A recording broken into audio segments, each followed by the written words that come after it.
Film की शुरुआत होती है और वेदा नाम की लड़की घर पे अर्जुन वाले रिश्ते लेके आए हुए होते हैं। लड़के का नाम अर्जुन है, वेदा इसको पसंद करती है और इनका रिश्ता सेट हो रहा होता है। लेकिन तभी वेदा की दादी बोलती है कि तुम लोग कभी इंटीमेट हुए हो, शादी से पहले, शादी करने से पहले इंटीमेट हो जाओगे, ज़्यादा सही रहेगा। उसका बेटा बोलता है माँ आप क्या कह रही हैं, लेकिन वो बोलती है कि नहीं इंटीमेट होना ही पड़ेगा, तभी मैं शादी के लिए हाँ करूँगी।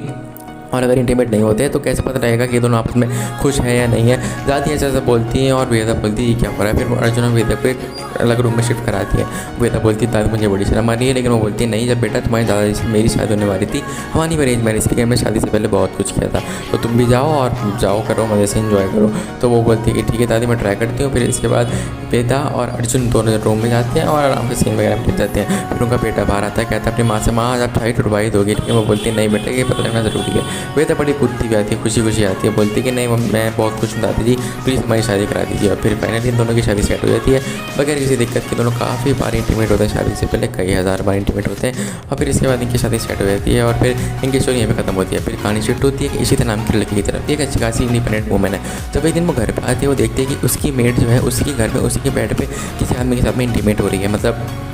तो वो अपनी फ्रेंड को फ़ोन करती है और बोलती है कि वो मेरी इंटीमेट हो रही है। तो ये फ्रेंड बोलती है कोई बात नहीं तो वहाँ से चली जा, लेकिन इसी तरह वहाँ से जाती नहीं है, बल्कि वहीं पर रुक के देखती रहती है, मतलब इसको इन्जॉयमेंट मिल रही है लोगों को देखने से। फिर वो हर रोज़ ऐसा करती है, जब भी वो कभी जल्दी आती है वो दोनों को ज़रूर देखती है। फिर एक दिन ऐसा होता है कि वो जब सीन कर रही होती है तो पता चलता है कि जो ये मेड जिसके साथ सो रही है वो जो है उसका हस्बैंड ही है। लेकिन फिर जब उन्हें देख रही होती है तो उनकी मेड एक बार उसे देख रही थी और बाहर आके बोलती है मेम साहब आप ऐसे कैसे देख रही हो हमको। तो वो बोलती है कि अच्छा तो मेरे घर में मेरे बिस्तर पर सो रही हो और फिर मुझे दिखा रहे हो कि मुझे कैसे देख रही हो। तो बोलती है कि हाँ आप हमें देख नहीं सकती, हमारा प्राइवेसी चल रही है, ऐसा वो बोलती है। तो बोलती है तुम दोनों ऐसा है काम से निकल जाओ। और फिर वो उसे भगा देती है, लेकिन उसका हस्बैंड काफ़ी माफ़ी मांगता है, लेकिन इसी तरह नहीं सुनती और उसे भगा डालती है और फिर वो भाग जाती है। लेकिन इसी तरह जो है फिर थोड़ा अफसोस सा रहता है, क्योंकि कोई भी इस पर यकीन नहीं करने वाला था कि ऐसा हो रहा था। और लेकिन फिर भी जो है वो मेड को वहाँ से भगा देती है। फिर उसका हस्बैंड बहुत ज़्यादा माफ़ी मांगता है, लेकिन वो नहीं मानती है, वो एक नई मेड रख देती है। फिर कुछ दिनों बाद वो उसी मेड से मिलती है, वो बोलती है कि जब मेम साहब आपको नई मेड मिल गई, तो वो बोलती है हाँ मिल गई।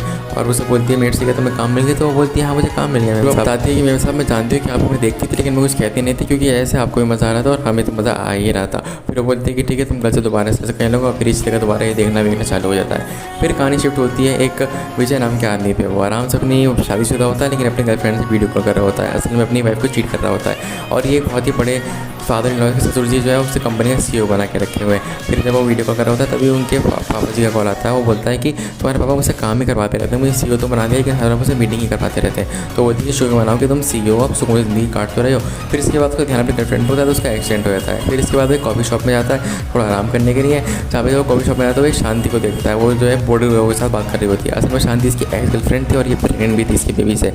फिर वो शांति बोलती है कि नहीं तो मेरे पास नहीं आ सकते। वो जब उसे हाथ लगाने की कोशिश कर रहा होता है तभी उसका हस्बैंड वहाँ पे आया था। वो बोलता है कि यहाँ पे इसके पास कभी मत दिख जाना, इस इलाके में मुझे कभी भी मत दिख जाना। फिर इसके बाद लेकिन शांति और विजय कहाँ सुनने वाले थे। विजय जो शांति घर में कैसे पैर घुस जाता है, उसे कपड़े पड़ा जाता है, वो देख रहा होता है। फिर शांति सबको बताती है, बोलती है कि मैं आपकी बेबी से प्रेगनेंट थी, लेकिन वो मेरा अबॉर्शन हो गया था कुछ टेंशन वगैरह के चलते, और ऐसा कोई तो है जो मुझे मानना चाहता है। ये फिल्म काफ़ी बड़ा ट्विस्ट है, इस लड़की को कोई ना कोई जो है मानना चाहता है। तो वो बोलती हो सकता है मुझे तुम्हारी वाइफ में मानना चाहती हो, क्योंकि वो शायद पता लग गया हो। वो बोलता है नहीं नहीं ऐसा कुछ नहीं है, लेकिन क्या तुम उन्हें पहचान सकते हो जिन्होंने तुम्हें माना था। तो बोलते हैं उसे पहचान सकते हो। तो इसके बाद वो दोनों फिर इंटीमेट हो जाते हैं। और फिर ये शांति बोलते हैं कि अगर मैं फिर से प्रेगनेंट हो गई तो क्या होगा। तो बोलता नहीं ये प्रेगनेंट नहीं होगी, क्योंकि फिर इसके बाद वही इसको मानने लगता है। असल में यही था जो उसको मरवाने वाला था, और इसे पता लगता है कि इसी ने इसको पीछे मारने की भी कोशिश की थी। फिर उसे कुछ दिन से मारने लगता है और उसे शायद वो मार भी जाता है। फिर जब वो बाहर आता है वो देखता है कि उसकी बॉडी ऑलरेडी पड़ी हुई है, मतलब ये पहले ही मर चुका है। फिर वो शांति उसे बोलती है मैंने कहा था मेरे पास मत आओ, और मतलब ये दोनों मर चुके हैं। फिर कहानी शिफ्ट होती है विदानी नाम की औरत पे। असल में विदानी जो है ठीक ठाक है, लेकिन उसका हस्बैंड जो है सेवर वगैरह बेच के बिजनेस में लगाता है, लेकिन उसका जो बेटा है वो लंदन जाके पढ़ना चाहता है, इंग्लैंड जाके पढ़ना चाहता है कैम्ब्रिज यूनिवर्सिटी में। फिर इसके बाद उसका जो हस्बैंड है बहुत ही संकीसा है, वो बहुत ही औरतों के साथ इंटीमेट वगैरह होता है, बहुत ही गंदा आदमी है। और फिर वो एक काम करती है वेदानी, एक प्रोस्टिट्यूट को फ़ोन करती है। असल में वेदानी भी जो है एक प्रोस्टिट्यूट ऑलरेडी रह चुकी है अपने पास में, और फिर वो एक प्रोस्टिट्यूट को ही अपने घर पर मेड बना के बुलवा लेती है ताकि उसका हस्बैंड उससे अट्रैक्ट हो और उसका इंटीमेट हो जाए। असल में उसका प्लान होता है, प्लान क्या होता है मैं आपको आगे बताता हूँ। फिर इसके बाद अपने बेटे से बात करता है, वो कहता है कि बेटे लंदन जाने का सपना छोड़ दे, इंडिया में पढ़ाई कर, वो इसे रहेगा, ज़्यादा पैसे भेज नहीं होंगे, और ऐसे उल्टे सीधे ख्याल में दिमाग से निकाल दे।